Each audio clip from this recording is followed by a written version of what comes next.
आप सभी का स्वागत है। आज की वीडियो में हम देखेंगे 24 से 30 अगस्त तक के महत्वपूर्ण करंट अफेयर्स। चलिए देखते हैं। देखिए, सबसे पहले हमें दिया हुआ है हाल ही में 30वीं राष्ट्रमंडल भारोत्तोलन चैंपियनशिप 2025 कहाँ आयोजित की गई है। तो राष्ट्रमंडल भारोत्तोलन चैंपियनशिप 2025 वीर सावरकर खेल परिसर अहमदाबाद गुजरात में आयोजित की गई है। ठीक है, याद रखेंगे, वीर सावरकर खेल परिसर अहमदाबाद गुजरात। अब देखिए, हम देखेंगे कि राष्ट्रमंडल भारोत्तोलन चैंपियनशिप 2025 यह चैंपियनशिप अहमदाबाद में आयोजित एक वेट लिफ्टिंग प्रतियोगिता थी जो 24 से 30 अगस्त 2025 तक हुई। आगे, तो यह चैंपियनशिप 2026 में ग्लासगो स्कॉटलैंड में होने वाले राष्ट्रमंडल खेलों यानी कि कॉमनवेल्थ गेम्स 2026 के लिए एक महत्वपूर्ण क्वालिफाइंग प्रतियोगिता थी। ठीक है, इस प्रतियोगिता में जूनियर, यूथ और सीनियर वर्ग के वेट लिफ्टर्स ने भाग लिया। ठीक है, 3 श्रेणियों में यह प्रतियोगिता आयोजित की गई थी। आगे, तो इस प्रतियोगिता में भारत ने कुल 40 पदक जीतकर पदक तालिका में शीर्ष स्थान हासिल किया है।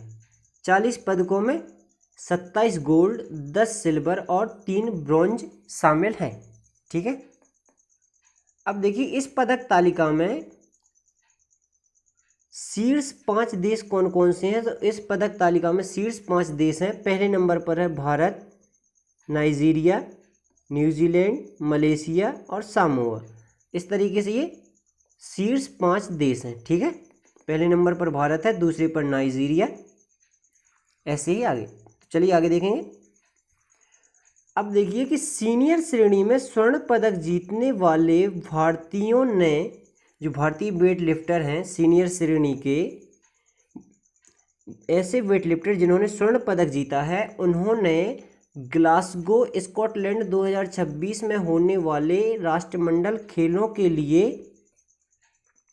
क्वालिफाई कर लिया है।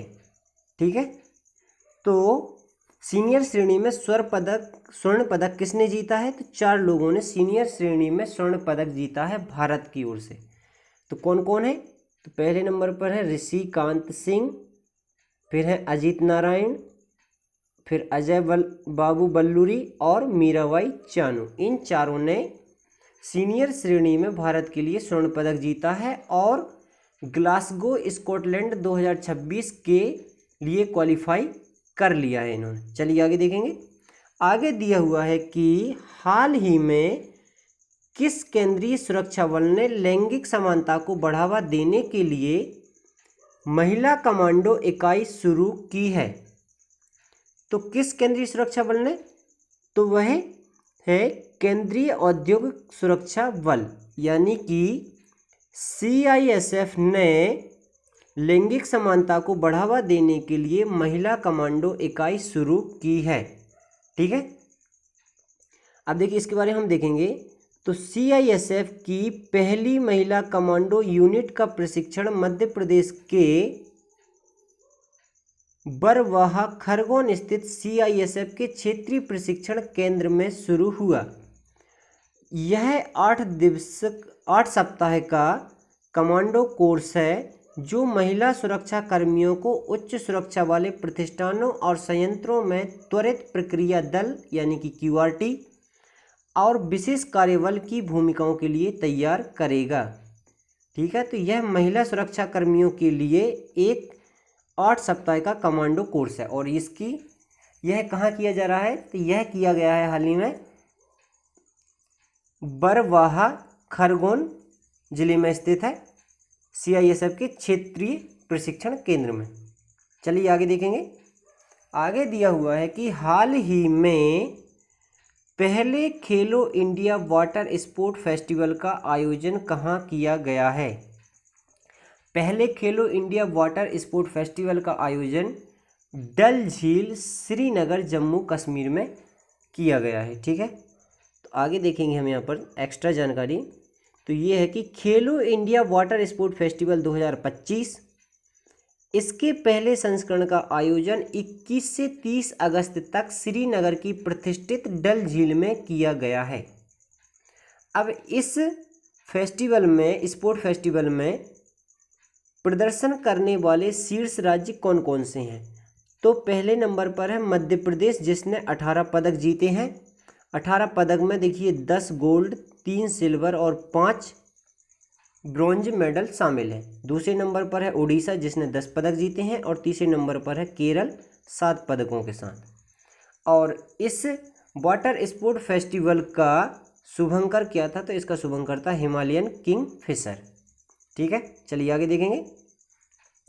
आगे दिया हुआ है, हाल ही में किस देश ने विश्व तीरंदाजी युवा चैंपियनशिप 2025 में अंडर 21 और अंडर 18 दोनों टीम खिताब जीते हैं? तो अंडर 21 और अंडर 18 दोनों टीम खिताब किसने जीते हैं? तो भारत ने जीते हैं। ठीक है, तो भारत की, अब देखिए इसके बारे में देखेंगे, भारत की कंपाउंड पुरुष अंडर 21 टीम ने जर्मनी को हराकर अपना जूनियर विश्व खिताब जीता है। ठीक है, और ऐसे ही भारत की कंपाउंड पुरुष 18 टीम ने भी अमेरिका को हराकर टीम खिताब जीता है। चलिए आगे। 2025 में 19वें संस्करण का आयोजन 17 से 25 अगस्त तक कनाडा के विन्नीपेग में आयोजित किया गया था। विश्व तीरंदाजी युवा चैंपियनशिप 2025 का जो 19वां संस्करण था, इसका आयोजन कनाडा के विन्नीपेग में किया गया था। ठीक है, चलिए आगे देखेंगे। आगे दिया हुआ है, हाल ही में भारतीय क्रिकेट के सभी प्रारूपों से संन्यास लेने वाले क्रिकेटर कौन है? तो हाल ही में चेतेश्वर पुजारा ने भारतीय क्रिकेट के सभी प्रारूपों से संन्यास ले लिया है।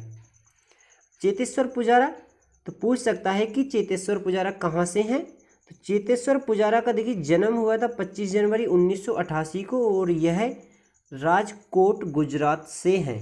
ठीक है, इनके करियर के बारे में, तो इन्होंने 5 ओडीआई मैच खेले हैं और 103 टेस्ट मैच खेले हैं, और इन्होंने कोई भी T20 नहीं खेला हुआ है। ठीक है, और आगे देखेंगे तो इन्होंने 2010 में पदार्पण किया और अंतिम टेस्ट मैच विश्व टेस्ट चैंपियनशिप 2023 के फाइनल में खेला था इन्होंने ऑस्ट्रेलिया के खिलाफ द ओवल में। चलिए आगे देखेंगे। आगे दिया हुआ है कि हाल ही में फिजी देश के प्रधानमंत्री सिटिवेनी राबुका ने भारत की 3 दिवसीय यात्रा की है। फिजी की राजधानी क्या है? ठीक है, तो फिजी के प्रधानमंत्री भारत आए, इन्होंने भारत की यात्रा की थी। तो फिजी की राजधानी क्या है? तो फिजी की राजधानी है सुबा। अब देखिए फिजी के बारे में जानते हैं। तो फिजी दक्षिण प्रशांत महासागर में 322 से अधिक द्वीपों और 540 छोटे टापुओं से बना एक द्वीप राष्ट्र है, और इसकी राजधानी और सबसे बड़ा शहर सुबा है। ठीक है, इसकी आधिकारिक भाषाएं, तो आधिकारिक भाषाओं में देखिए अंग्रेजी, फिजी और फिजी हिंदी है। तो सबसे ऊंचा पर्वत फिजी का, तो सबसे ऊंचा पर्वत है माउंट मावी, 1324 मीटर ऊंचा। आगे देखेंगे। आगे दिया हुआ है कि IMD स्मार्ट सिटी इंडेक्स 2025 के अनुसार दुनिया का सबसे स्मार्ट शहर कौन सा है? दुनिया का सबसे स्मार्ट शहर, तो इस इंडेक्स के अनुसार दुनिया का सबसे स्मार्ट शहर है ज्यूरिख, जो कि स्विट्जरलैंड में स्थित है। ठीक है, ज्यूरिख। अब IMD स्मार्ट सिटी इंडेक्स 2025 के अनुसार दुनिया के 5 सबसे स्मार्ट शहर कौन कौन से हैं? तो पहले नंबर पर है ज्यूरिख, स्विट्जरलैंड में है। ठीक है, दूसरे नंबर पर है ओस्लो, यह नॉर्वे में है। तीसरे नंबर पर है जिनेवा, ये स्विट्जरलैंड में है। चौथे नंबर पर है दुबई और पांचवें नंबर पर है आबू धाबी। ठीक है, अब देखिए इस इंडेक्स में टॉप 100 में कोई भी भारतीय शहर शामिल नहीं है।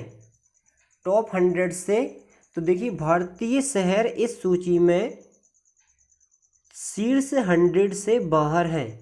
ठीक है, तो भारतीय शहरों की देखिए कितने नंबर पर है, तो भारतीय शहरों में दिल्ली 104 पर है, मुंबई 106 पर है और हैदराबाद 109 पर, बेंगलुरु 110 पर है। आईएमडी का मतलब क्या है, तो आईएमडी का मतलब है कि इंस्टीट्यूट फॉर मैनेजमेंट डेवलपमेंट। चलिए आगे देखेंगे। आगे दिया हुआ है कि हाल ही में चर्चा में रहा सुपर गरुड़ शील्ड अभ्यास के मुख्य आयोजक देश कौन कौन से हैं। तो सुपर गरुड़ शील्ड अभ्यास अमेरिका और इंडोनेशिया द्वारा आयोजित किया जाता है।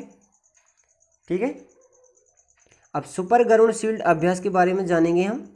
तो सुपर गरुड़ शील्ड एक बहुराष्ट्रीय सैन्य अभ्यास है जिसकी शुरुआत 2009 में हुई थी। यह एक वार्षिक अभ्यास है जो इंडो पैसिफिक क्षेत्र में क्षेत्रीय सुरक्षा को मजबूत करने के उद्देश्य से संयुक्त राज्य अमेरिका और इंडोनेशिया के सहयोग से आयोजित किया जाता है। ठीक है, हाल ही में सुपर गरुड़ शील्ड 2025 का उद्घाटन 25 अगस्त 2025 को जकार्ता में शुरू हुआ। इसमें कई अन्य देशों की सेनाओं ने भाग लिया और भारत देश भी इस अभ्यास में शामिल होता है। ठीक है, चलिए आगे देखेंगे। आगे दिया हुआ है कि भारत के सुप्रीम कोर्ट में न्यायाधीशों की अधिकतम संख्या कितनी हो सकती है। तो हाल ही में अभी सुप्रीम कोर्ट में न्यायाधीशों की नियुक्ति की गई है, 2 न्यायाधीशों की नियुक्ति की गई है जिससे कुल 34 न्यायाधीशों की पूरी संख्या कंप्लीट हो गई है। ठीक है, तो देखिए इसमें सुप्रीम कोर्ट में कुल कितने न्यायाधीश हो सकते हैं, तो कुल 34 न्यायाधीश हो सकते हैं। सीजेआई यानी कि चीफ जस्टिस ऑफ इंडिया और 33 अन्य न्यायाधीश। ठीक है, तो कुल 34 न्यायाधीश हो सकते हैं। तो अब हम जानेंगे थोड़ा सा सुप्रीम कोर्ट के बारे में। तो देखिए सुप्रीम कोर्ट भारत में एक ही सर्वोच्च न्यायालय है। सर्वोच्च न्यायालय यानी कि सुप्रीम कोर्ट, तो भारत में एक ही सर्वोच्च न्यायालय है और यह नई दिल्ली में स्थित है। इसकी स्थापना 28 जनवरी 1950 को की गई थी। वर्तमान में भारत के मुख्य न्यायाधीश यानी कि सीजेआई कौन है, तो वर्तमान में भारत के मुख्य न्यायाधीश हैं भूषण रामकृष्ण गवई यानी कि वी.आर. गवई। भारत में उच्च न्यायालयों की कुल संख्या कितनी है, तो भारत में उच्च न्यायालयों की कुल संख्या है 25। चलिए आगे देखेंगे। आगे दिया हुआ है कि फिल्म फेयर पुरस्कार 2025 का आयोजन कहाँ किया जाएगा। फिल्म फेयर पुरस्कार 2025 का आयोजन गुजरात में किया जाएगा। 2024 के फिल्म फेयर पुरस्कार का आयोजन भी गुजरात में ही किया गया था। ठीक है, और 2025 में भी यानी कि लगातार दूसरे वर्ष फिल्म फेयर पुरस्कार का आयोजन गुजरात में किया जा रहा है। तो देखिए चलिए देखते हैं।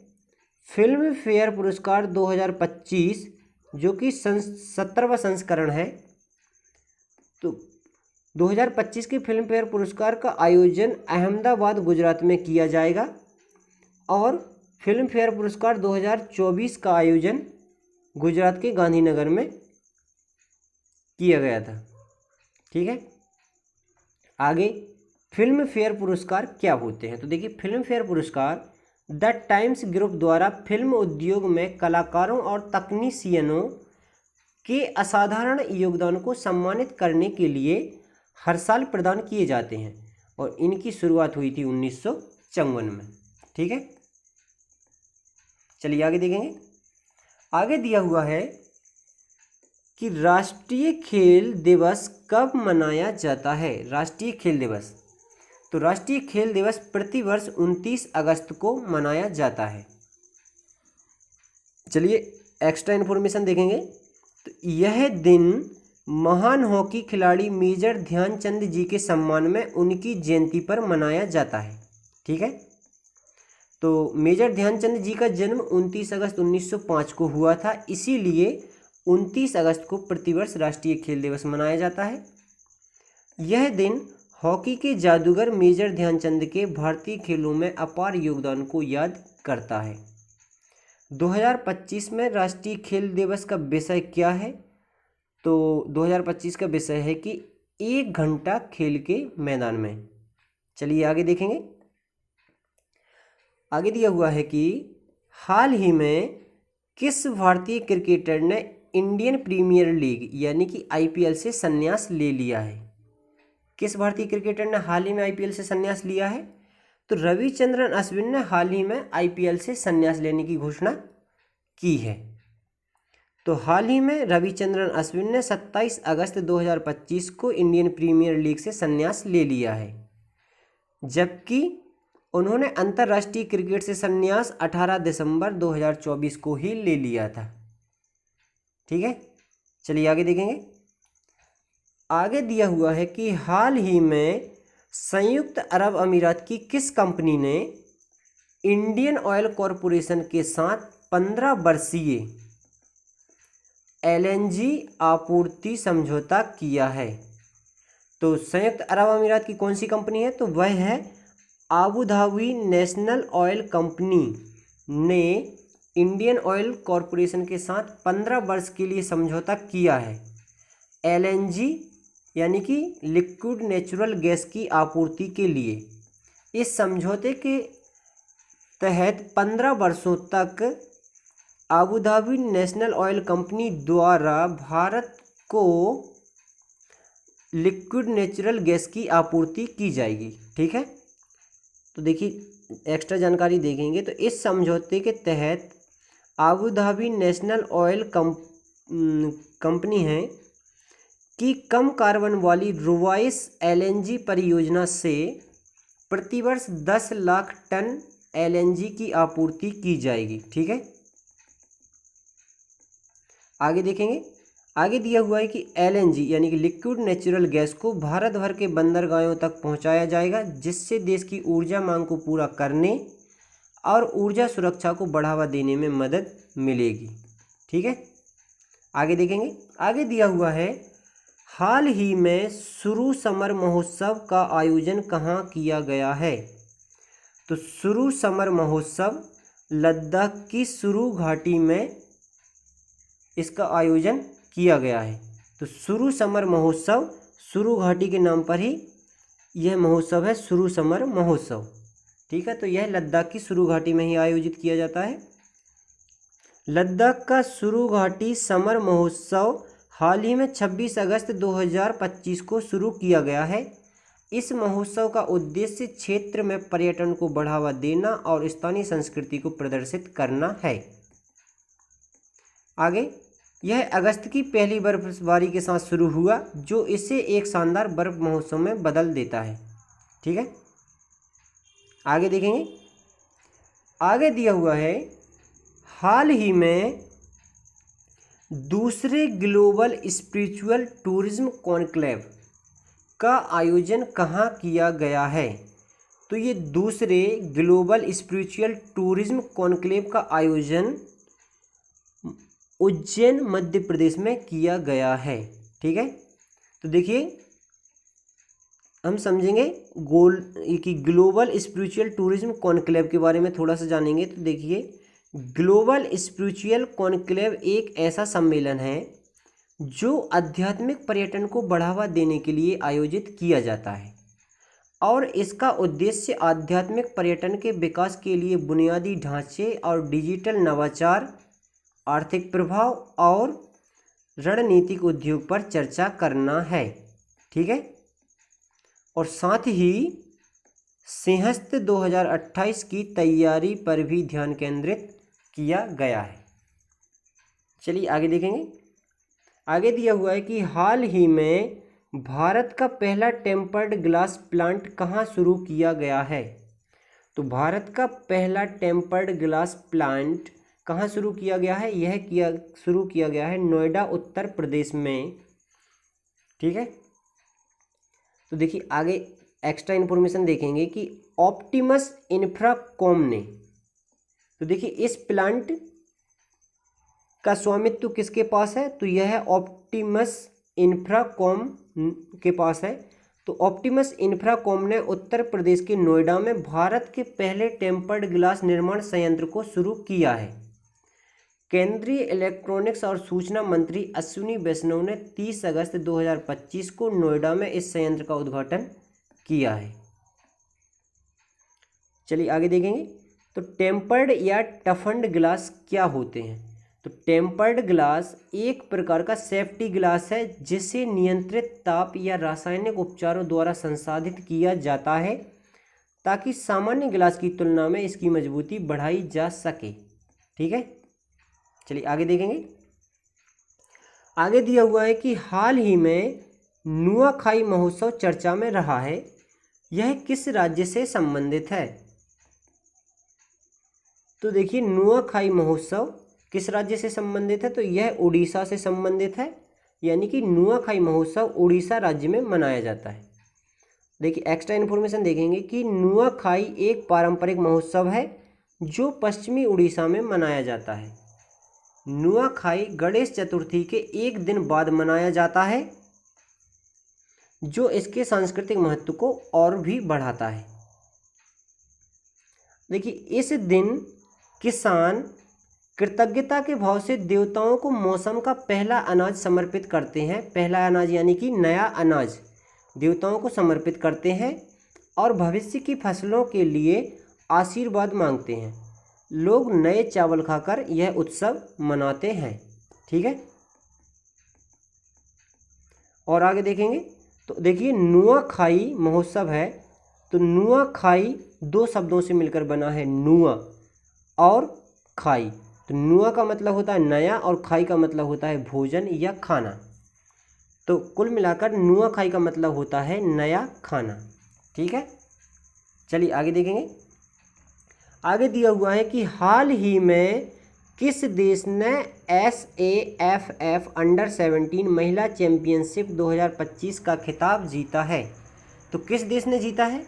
तो भारत देश ने SAFF अंडर-17 महिला चैंपियनशिप 2025 का खिताब जीता है। ठीक है, तो एक्स्ट्रा जानकारी देखेंगे। तो भारत ने थिम्पू के, यानी कि भूटान की राजधानी थिम्पू के चांगलिमथांग स्टेडियम में नेपाल को 5-0 से हराकर 2025 का SAFF अंडर-17 महिला चैंपियनशिप खिताब जीत लिया है। ठीक है, SAFF का फुल फॉर्म क्या होता है? तो SAFF का मतलब है साउथ एशियन फुटबॉल फेडरेशन, यानी कि दक्षिण एशियाई फुटबॉल महासंघ। चलिए आगे देखेंगे। आगे दिया हुआ है कि हाल ही में विद्युत मंत्रालय द्वारा जारी राज्य ऊर्जा दक्षता सूचकांक 2024 में शीर्ष पर कौन है? तो देखिए अभी जो राज्य ऊर्जा दक्षता सूचकांक जारी किया गया है यह 2024 का ही है, जो अभी हाल ही में जारी किया गया है। तो इस सूचकांक में शीर्ष पर कौन सा राज्य है? तो शीर्ष पर है महाराष्ट्र। ठीक है, अब एक्स्ट्रा इन्फॉर्मेशन देखेंगे कि विद्युत मंत्रालय ने ऊर्जा दक्षता पर नज़र रखने और सर्वोत्तम प्रथाओं को बढ़ावा देने के लिए राज्य ऊर्जा दक्षता सूचकांक 2024 जारी किया है। तो 2024 में जो सूचकांक जारी किया, 2024 का राज्य ऊर्जा दक्षता सूचकांक है, यह 6वां संस्करण है। ठीक है, इस सूचकांक में शीर्ष प्रदर्शन करने वाले राज्य हैं, तो देखिए महाराष्ट्र, आंध्र प्रदेश, असम, त्रिपुरा।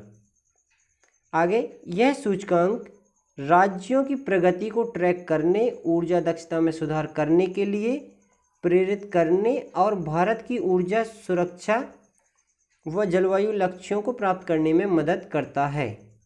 ठीक है, आगे देखेंगे। आगे दिया हुआ है कि हाल ही में भारत की पहली रोबोटिक लेज़र मोतियाबिंद सर्जरी कहाँ की गई है? तो भारत की पहली रोबोटिक लेजर मोतियाबिंद सर्जरी तो यह की गई है army hospital research and referral Delhi में।